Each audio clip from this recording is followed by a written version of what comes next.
Bom dia, colegas corretores de imóveis. Hoje é sexta-feira, são 10 horas em ponto.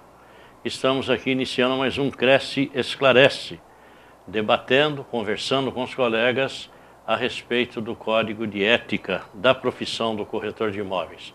Documento esse, pouco lembrado pela maioria da categoria e ilustre desconhecido de muitos colegas.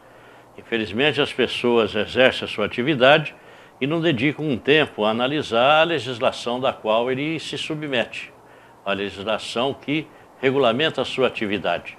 Então nós já temos colecionado no site do Cresce alguns programas, são programas curtos de 10 minutos apenas, onde estamos discutindo cada artigo, cada parágrafo, a fim de que os colegas e a sociedade possam entender com profundidade da aplicação dessa nossa legislação. Porque, afinal de contas, é com base nos artigos e parágrafos do Código de Ética Profissional que os processos são analisados pelo Conselho Pleno, que aplicam as penas aos corretores que, infelizmente, desrespeitam essa legislação. E nós estamos, hoje, nós vamos dar continuidade a essa discussão, falando do artigo 4º, e nós vamos falar do parágrafo 3º. E o artigo 4º, ele diz sobre as relações do corretor para com seus clientes, tanto comprador quanto vendedor. Lembre-se, o corretor de imóveis tem sempre as duas partes como seus clientes. Num primeiro momento, o cliente é aquele que nos procura para deixar o imóvel para venda. A partir do momento em que nós temos um cliente fazendo a aquisição daquele imóvel, evidentemente que o adquirente também é nosso cliente. Então, o artigo 4º, ele diz respeito a essa relação, como deve ser a relação do corretor com o cliente. E nós temos que prosseguir hoje a partir do artigo 3º, do parágrafo 3º do artigo 4º, que diz o seguinte: o artigo 4º cumpre ao corretor de imóveis em relação aos clientes. Parágrafo 3º. Recusar a transação que saiba ilegal, injusta ou imoral.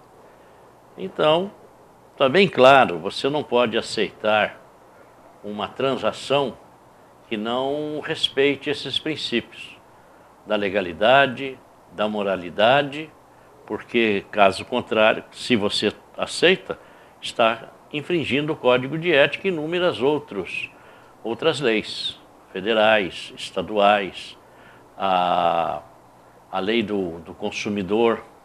Então, se você está vendendo um imóvel, sabe que a pessoa tem uma idade avançada, sabe que a pessoa tem inúmeros herdeiros, você deve procurar a autorização dessas demais pessoas. Você deve procurar o aceite.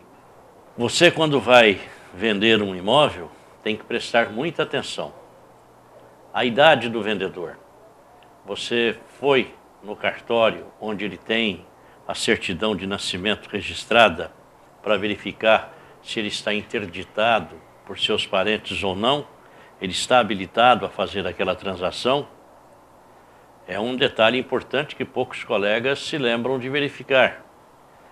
O casal, você teve a preocupação de verificar no cartório onde está registrado a certidão de casamento desse casal, se após aquela data da certidão que lhe entregaram, da cópia que lhe entregaram, será que houve algum outro pacto, algum outro acordo entre esse casal?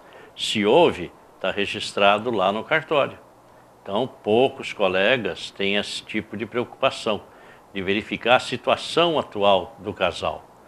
O cliente deixou um imóvel para vender por um preço baixo demais, por um preço aviltante. É imoral esse negócio. Não adianta você fazer olhos de mercador ou como avestruz, enfiar a cabeça num buraco e achar que nada está acontecendo. Se você sabe, tem consciência que aquele imóvel vale muito mais do que o proprietário está ofertando, cabe alertá-lo e verificar as razões que está levando o proprietário a agir dessa maneira.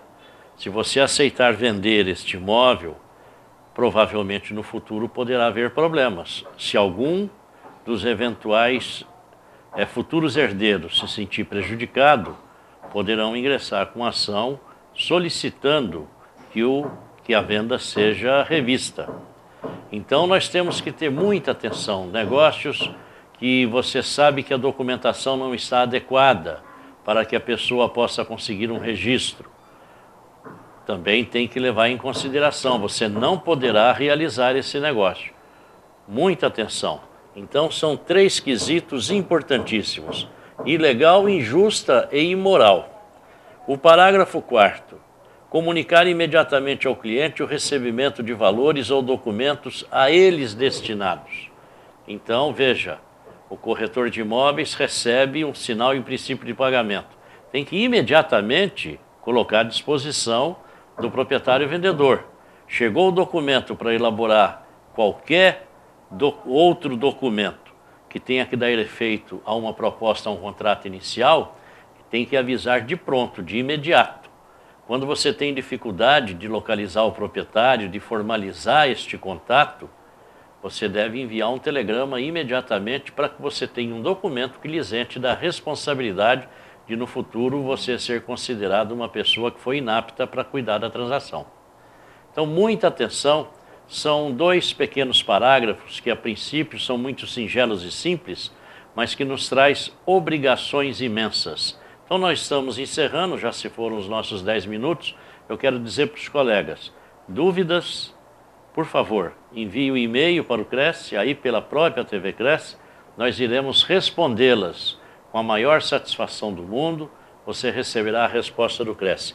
Apenas relembrando, cumpre ao corretor de imóveis em relação ao cliente recusar a transação que saiba ilegal, injusta ou imoral, comunicar imediatamente ao cliente o recebimento de valores ou documentos a ele destinados.